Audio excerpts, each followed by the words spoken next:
வணக்கம். நான் Ganapathi Srikanth, 3rd BCom-B. இன்றைய செய்தி: மேற்கூரை சூரிய சக்தி மின் நிலையம் 10 கிலோவாட் வரை ஒப்புதல் வேண்டாம்.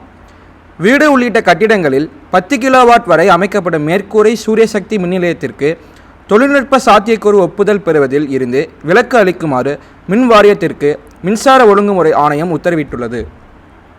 தமிழகத்தில் வீடு, கல்வி நிறுவனங்கள் போன்றவற்றில் 1 கிலோவாட், 5, 10, 15 கிலோவாட் வரை என பல்வேறு திறன்களில் மேற்கூரை சூரிய சக்தி மின் நிலையங்கள் அமைக்கப்படுகின்றன. அந்த மின்சாரத்தை உரிமையாளர் பயன்படுத்தியது போக உபரியை மின் வாரியத்துக்கு விற்கலாம். எனவே மின் நிலையம் அமைக்கும் போது மின்வாரிய பிரிவு அலுவலகங்களில் சாத்தியக்கூறு ஒப்புதல் பெறப்பட வேண்டும். இதற்கு காலதாமதம் செய்யப்படுவதாக புகார்கள் இருந்தன. எனவே 3 கிலோவாட் வரை மேற்கூரை சூரிய சக்தி மின் நிலையம் அமைக்க சாத்தியக்கூறு ஒப்புதல் பெற தேவையில்லை என மின் வாரியம் இந்த ஆண்டு ஜனவரியில் அறிவித்தது.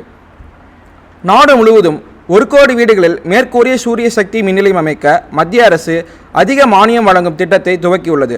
அத்திட்டத்தின் கீழ் தமிழகத்தில் 25 லட்சம் வீடுகளில் சூரிய சக்தி மின் நிலையம் அமைக்க திட்டமிடப்பட்டுள்ளது. இந்நிலையில் 10 கிலோவாட் வரை மேற்கூரை சூரிய சக்தி மின் நிலையம் அமைக்க சாத்தியக்கூறு ஒப்புதல் பெறுவதில் இருந்து விலக்கு அளிக்குமாறு மின் வாரியத்திற்கு மின்சார ஒழுங்குமுறை ஆணையம் உத்தரவிட்டுள்ளது. நன்றி.